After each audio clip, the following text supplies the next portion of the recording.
ముస్లిం మైనారిటీల ఆర్థిక విద్యా ఎదుగుదల కోసం కూటమి ప్రభుత్వం కట్టుబడి ఉందని నెల్లూరు జిల్లా ఇన్ఛార్జి మంత్రి ఎన్ఎండి ఫరూక్ స్పష్టం చేశారు.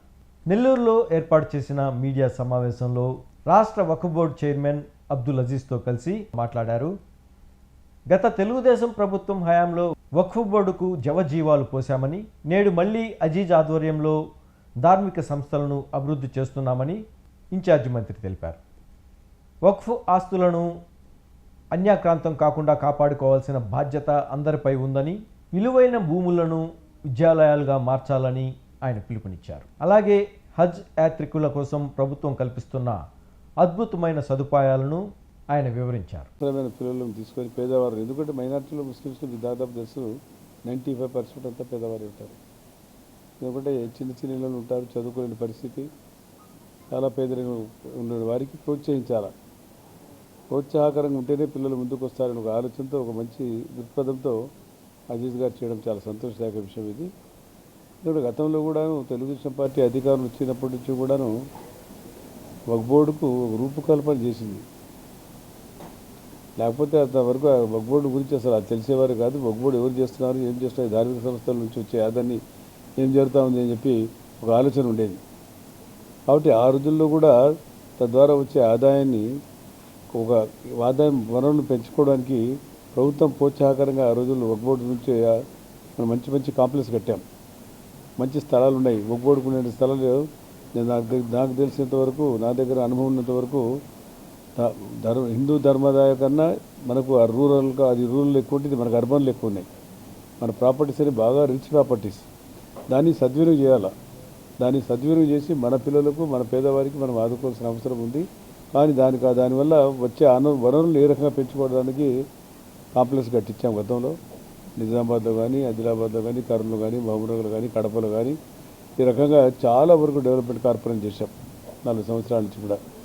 తర్వాత ఇందాక చెప్పారు అజీజ్ గారు, కంప్యూటర్లు కూడా శిక్షణ ఇవ్వాలని చెప్పి కంప్యూటర్ సెంటర్స్ దాదాపుగా నాకు తెలిసినంత, నేను అధికారం ఉన్నంత వరకు చంద్రబాబు నాయుడు గారు దాన్ని ఇన్సిస్ట్ చేసి, ఎందుకంటే చంద్రబాబు నాయుడు గారు పిల్లలందరూ కూడా ముస్లిం పిల్లలు ఆర్థికమైన దుర్భరమైన పరిస్థితి కాబట్టి వారు నేర్చుకోవడానికి ఉచితమైన కంప్యూటర్ సెంటర్స్ కూడా ఏర్పాటు చేశారు రాష్ట్ర వ్యాప్తంగా.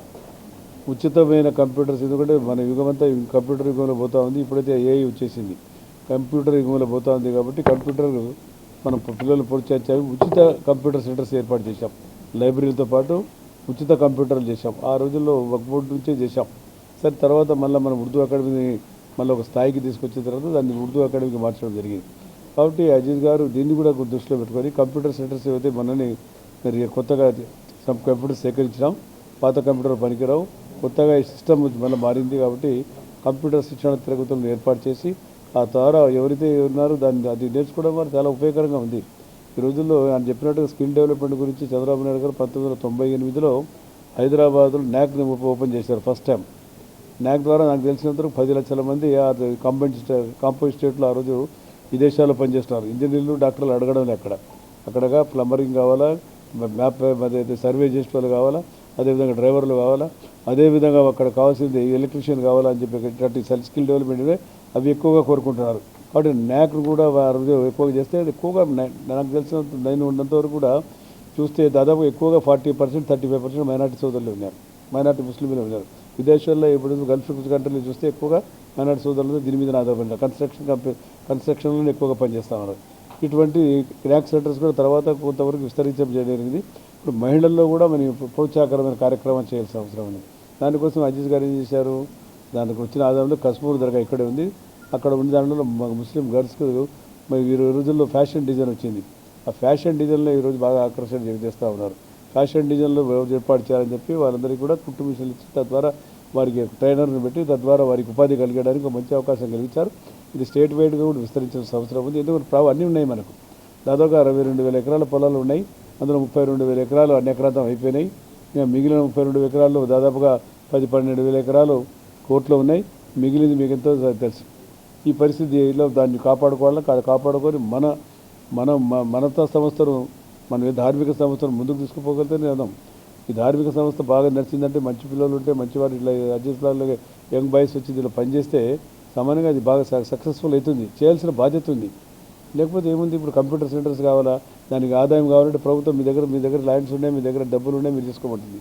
కాబట్టి వాళ్ళ దగ్గర డబ్బులు లేవంటే అన్ని అన్యాయక్రాంత. మీకు నెల్లూరు స్థానికంగా నేను చెప్పాల్సిన అవసరం లేదు. నెల్లూరులో ఈరోజు పెట్టాం, ఎన్ని స్థలాల దురాక్రమణకైనా మీకు తెలుసు. కాబట్టి ఆయన వెతికి తీసి ఒక స్థలాన్ని ఎడ్యుకేషన్ ఇన్స్టిట్యూట్ పెట్టాలని చెప్పి కాలేజీ చేయాలా, ఎడ్యుకేషన్ చేయాలా. ఎందుకంటే మహారాష్ట్రలో కానీ అదేవిధంగా నాగపూర్లో కానీ ఆయన గడ్కరీ గారు దర్గా ఉంది, చాలా పెద్ద దర్గా బాబాది. ఆ దర్గాకు ఆయన మొత్తం ప్రైమరీ నుంచి మెడికల్ వరకు, ఇంజనీరింగ్ వరకు, టెక్నికల్ అన్నీ ఇచ్చారు ఆయన. అదేవిధంగా కర్ణాటకలో అట్టే జరిగింది. ఇక్కడ కూడా మనకు అన్ని స్థలాలు ఉన్నాయి. మనం ఒక 2 స్థలాలు, మనం 3 స్థలాలు అమ్ముకుంటే మెడికల్ కాలేజ్ కానీ ఇంజనీరింగ్ కాలేజ్ కానీ చేసుకోవడానికి ఆస్కారాలు ఉన్నాయి. కానీ చేసుకోలేని పరిస్థితి, దుస్థితి ఉంది మనకు. నా గత 5 సంవత్సరాలు ఈ గ్యాప్ రాకపోయింటే మనము ఆ వైకాపా ప్రభుత్వంలో వచ్చిన దరిద్రం వల్లనే మాకు ఈ రోజు వచ్చింది. అప్పుడని ప్రపోజ్ చేశాం. నేను అప్పుడు మెడికల్ మినిస్టర్ ఉన్నప్పుడు మెడికల్ కాలేజ్ ఏదో చేద్దాము, మైనార్టీస్కి అవకాశం ఉంటుందని చెప్పి. వాటి కానీ కాలేకపోయింది. మనం ఇచ్చిన డబ్బునే సద్వినియోగం చేసుకోకుండా విన్నారు. మీకు అడ్జస్ట్ కూడా లేనప్పుడు మరి చాలామంది విన్నారు. ఎంత కొన్ని కోట్ల రూపాయలు ఇచ్చాం, ఆ ₹1 కూడా ఆయన రిలీజ్ గత ప్రభుత్వంలో. వాటి మంచి ఆలోచన వచ్చింది. ట్రైనింగ్ సెంటర్స్ పెట్టాలి. పిల్లలు ఎవరైతే విద్యలో ఈరోజు 10th క్లాస్లో ఉత్తీర్ణులైన పిల్లలు ఎవరైతే ఉన్నారో బాగా వారికి అందరికీ శిక్షణ ఇవ్వాలి. మన డిఎస్సి జరిగింది చూశారు మీరు. మన పాపులేషన్ దాదాపుగా రాష్ట్రంలో 7.5% ఉంటే డిఎస్సిలో 11.5% ముస్లిం పిల్లలు పాస్ అయ్యారు. అందులో 49%, 48% గర్ల్స్ వచ్చినారు. గర్ల్స్లో కూడా అందరూ కూడా మేజర్గా 30% ఇంజనీరింగ్ చదివిన వాళ్ళ పిల్లలు ఉన్నారు. వాళ్ళు మళ్ళీ బీఈడి చదివి మళ్ళీ ఇది అదనంగా ఇది వస్తాయని మళ్ళీ లోకేష్ బాబు గారు ఆ పని కల్పించడం వల్ల ఇది వచ్చింది. వక్ఫ్ బోర్డు నుంచి 10వ తరగతి పిల్లలు ఎవరైతే ఇప్పుడు పాస్ అయ్యారో వాళ్ళకి ఒక ఎంట్రన్స్ ఎగ్జామ్ పెట్టి టాలెంట్ ఉండే పిల్లలకి ఉచితంగా ఇంటర్మీడియట్ ఎడ్యుకేషన్ నీట్కి మరియు ఐఐటికి సంబంధించి కంప్లీట్గా ఇంటర్మీడియట్ ఎడ్యుకేషన్ ఉచితంగా కార్పొరేట్ కళాశాలలో, రెసిడెన్షియల్ కళాశాలలో వాళ్ళకి ఏర్పాటు చేయడం జరుగుతుంది. ముందుగా 250 మంది పిల్లలు జూనియర్ ఇంటర్కి తీసుకుంటాము. నెక్స్ట్ ఇయర్ 250 మందిని తీసుకుంటాము. 500 మంది పిల్లల్ని ఎవరైతే ఆంధ్రప్రదేశ్ రెసిడెంట్స్ ఉన్నారో వాళ్ళకి మరియు వైట్ రేషన్ కార్డు ఉండే వాళ్ళకి, అంటే బీపీఎల్ పిల్లలకి ఈ యొక్క ఎగ్జామ్స్ పెట్టి మేము వీళ్ళని సెలెక్ట్ చేయబోతున్నాం. అదేవిధంగా వక్ఫ్ బోర్డ్ అంటే ఓన్లీ స్థలాల్ని కాపాడమే కాదు, అక్కడి నుంచి వచ్చిన ఆదాయం తీసుకొని పేద ముస్లిం సమాజానికి విద్య కావచ్చు, ఉపాధి కావచ్చు, స్కిల్ డెవలప్మెంట్ కావచ్చు, ఇవన్నీ కానీ చేయాల్సిన బాధ్యత వక్ఫ్ బోర్డ్ పైన ఉంది. అలాగనే మా మంత్రి గారి యొక్క ఆయన సూచనల మేరకు ఈ యొక్క ఎగ్జామ్స్ వైజాగ్లో పెడతాము, విజయవాడలో పెడతాము, నెల్లూరులో పెడతాము, అలాగనే కర్నూలులో పెడతాము.